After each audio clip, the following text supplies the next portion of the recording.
Hello বন্ধুরা, জীবনের সহজ পাঠ চ্যানেলে তোমাদের স্বাগত। চলে এলাম নতুন একটা দিনে। দীর্ঘদিন পর তোমাদের কাছে আবার চলে এলাম বড় ভিডিও বানানোর জন্য।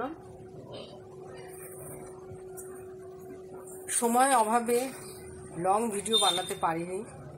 সময়ের অভাবের থেকেও বড় কথা হচ্ছে রাত্রিবেলা এত রাতে শুই, সকালবেলা ঠিকঠাক উঠে সব কাজকর্মগুলো করতে গিয়ে অনেকটা পিছিয়ে পড়ি, ওই জন্যই বানানো হয়নি। তবে শর্ট ভিডিও দিতে থেকেছি, মোটিভেশনাল আমার চ্যানেল, যাতে মানসিক জোর মানুষ সবসময় পায়। সেই জন্য কবিতা, গল্প সব কিছুর মধ্যে দিয়েই মানসিক জোর নিজেরও বাড়াচ্ছি আর তোমাদেরও বাড়াবার চেষ্টা করে চলেছি। জলখাবারটা খেয়ে নিয়ে তারপরে বাদবাকি কাজ সারবো। জলখাবারে ব্রেড আর বাটার ছেলের জন্য, আমি একটু ভাতে জল ঢেলে রেখে দিয়েছি, সেটাই আলু ভাজা দিয়ে খাবো। সকালে গরম পড়েছে আর খেতেও ইচ্ছা করছিল। নিজের ইচ্ছাগুলোকে বলি না, ছোটো ছোটো ইচ্ছাগুলোকে প্রাধান্য দিই। আর আমাদের কাছাকাছি সামনাসামনি অনেক কিছু জিনিসই পেয়ে যায় নিজের ইচ্ছাকে প্রাধান্য দেওয়ার জন্য।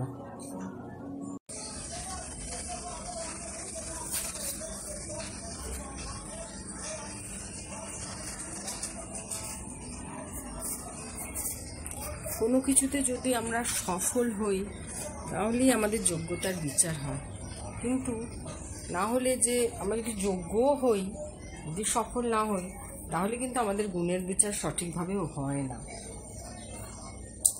আমি দেখেছি যে একই গুণযুক্ত দুজন, একজনের কোয়ালিটি খুব ভালো কিন্তু সে সফল নয়।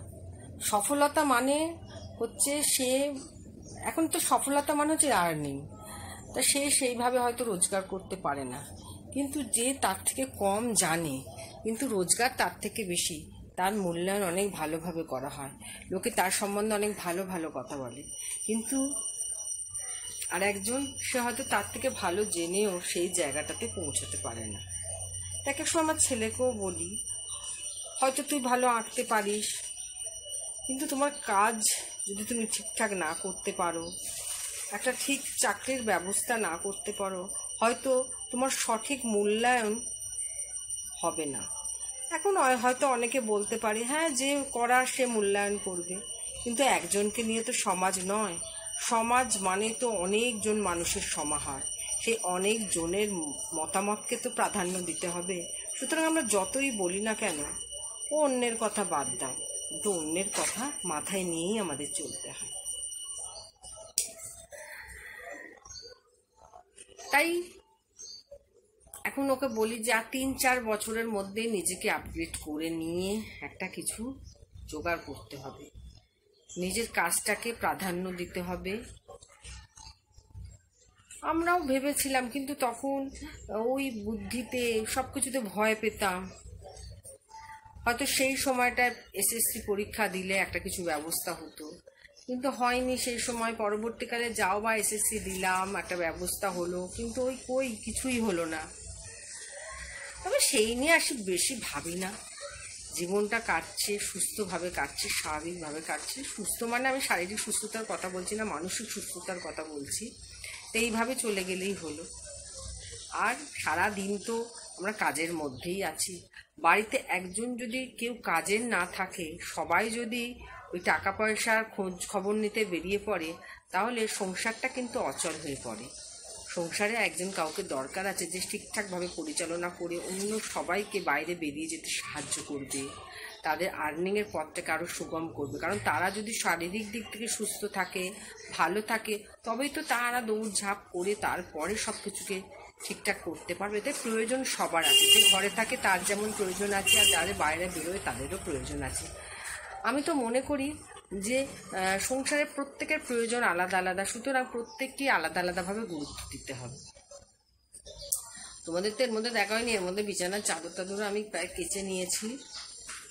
মানে নিচের 2টো ঘর, ওপরের 2টো ঘর, মাকে দিয়ে সেইভাবে না কিছু করতে দিতে চাই না একটা সময়। কারণ মা অনেক ছোট বয়স থেকে, মানে আমার এটা বলতে কোনো খারাপ লাগে না, অনেক কষ্ট করে অনেক কষ্ট করেছে। সুতরাং তাকে আর কাজকর্ম সেইভাবে করতে দিতে চাই না। তবে মাও বসে থাকার নয়, অনেক কিছুই করে। মারা তো সবসময় মা চায়, আর মা তো মাথার মধ্যে এটা গেঁথে রেখেছে আমার মেয়ে অসুস্থ, ও পেরে ওঠে না, আমাকে করতে হবে। করে মারা তো এরকমই হয়। তবে এখন আমার রান্নাবান্না হয়নি, কিছু রান্নাবান্না বাকি আছে, সেগুলো গিয়ে করব। অনেকগুলো না পটল জমেছিল, সেই পটলগুলোকে কালকে কেটে রেখে দিয়েছি, ওই আলু পটলের তরকারি করব ও বেলার জন্য। আর এবেলা তো এবেলাটা নিয়ে অত চিন্তা হয় না, এবেলা তো মাছ ডিম যাই হোক থাকে, সেগুলো দিয়ে হয়ে যায়। আমরা বাঙালি ভাতে মাছে, সেগুলো দিয়ে হয়ে যাবে, কিন্তু ওবেলাটা নিয়েই চিন্তা হয়। আর ওবেলা যেহেতু বাড়িতে থাকি না, সেজন্য করে যেতে পারলে খুব ভালো হয়, আর নাহলে মায়ের উপরে একটুখানি বেশি চাপ পড়ে যায়। এই জন্য করে রাখারই চেষ্টা করি বেলা করে, যে এর আগেও বলেছিলাম বেলা করে করি এই কারণে, ফ্রিজে না ঢাকাবার জন্য, কারণ খেতে খেতে আমাদের প্রায় 12টা বেজে যায়। তাই নিচে যাই, গিয়ে তো ওইগুলো দেখতেছিলাম বাবা দাড়ি কামিয়েছে কিনা। বাবা দাড়ি কামিয়ে বসে আছে হাতে হাত পাকা নিয়ে, কারণ পাকাটা কন্টিনিউ চলে, ওই জন্য বাবা মাঝে মাঝে বন্ধ করে হাত পাকা দিয়ে হাওয়া খায়। দেখাচ্ছি তোমাদের।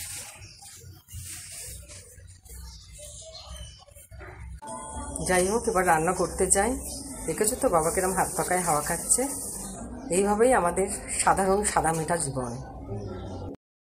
আবার সেই রান্নাঘরে চলে এসেছি, একদিকে ভাত বসিয়েছি, একদিকে মাছ হচ্ছে।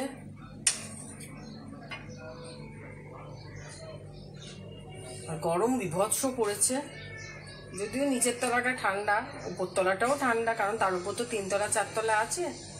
যাই হোক, এবার রান্না বান্না করে নিই। জলগুলোকে খালি করলাম, অনেক কিছু টুকটাক কাজ থাকে। এই গরম পড়ছে, এপ্রিল মাস পড়ে গেল, আবার চেক আপের দিন এগিয়ে আসছে, শেষের দিকেই যাব LDH টেস্টটা করে নিয়ে। তাই বাবার সাথে কথা হচ্ছিল, সব কিছু তো আর বলতে পারলাম না, আর বাবা তো একটু আস্তে আস্তে কথা বলে, তা সেইগুলো আর মানে উঠলো না ঠিক ভয়েসটা। তা বাবা বলছে, তোর মা যে আমাকে বারবার বলে মেয়েটা অসুস্থ, মেয়েটা অসুস্থ, কি হয়েছে রে তোর? দেখো বাবা তো একটা এনজিওকে হারিয়েছে, চোখটা তো বাবার নেই। তাই বললাম তুমি জেনে কি করবে? বলছে বল না, তোর কি টিউমার না কি হয়েছে? আমি বলছি না না, টিউমার হয়নি, আমার ক্যান্সার হয়েছে। বলে ক্যান্সারের কি কোনো অ্যান্সার নেই? আমি বললাম আছে। বললো হ্যাঁ, তুই এত সুন্দর গুছিয়ে গাছিয়ে কথা বলে, বেশিরভাগ ভিডিও তো আমি ওপরে গিয়ে করি অনেক সময়, বাবা তো সেগুলো শোনে। তুই অসুস্থ হতে পারিস না, তুই সুস্থ, তুই সুস্থ আছিস তো? আমি বললাম হ্যাঁ। তা বললো তুই ভালো হয়ে যাবি মা। আমি যে থাক, এরকম সুস্থ থাকলেই ভালো। অসুস্থতাকে নিয়ে যদি সুস্থ থাকা যায়, অসুস্থ তো আমরা সবাই, শরীরের ভেতর কার কি রোগ আছে তো কেউ বলতে পারি না। তা বাবার এই আশ্বাসটুকু পেলাম। এরকম কাছের মানুষদের আশ্বাস পেলে, তাদের আশীর্বাদ পেলে ভালো লাগে। আর বেঁচে থাকতে তো সবাই চায়, আমিও চাই। তা বাবার এই কথাটা ভালো লাগলো। আবার ভাবলাম আমরা কত কি বাবাকে জানাই না, সে তার জগৎ নিয়ে আছে, তাকে নতুনভাবে ভাবাতে চাই না, কিন্তু মা হয়তো অনেক সময় বলে ফেলে, সেই জন্যই জিজ্ঞাসা করলো। যাক, এইভাবে ভালো মন্দ মিশেই তো জীবন, আর এইভাবেই জীবনটা কাটাতে চাই, ভালো থাকতে চাই, রান্না করতে চাই, ভালো মন্দ খেতে চাই। তোমরাও ভালো থেকো, দুপুরের খাওয়া দাওয়া সেরে নাও, সবাই সুস্থ থাকো, সবাই ভালো থাকো।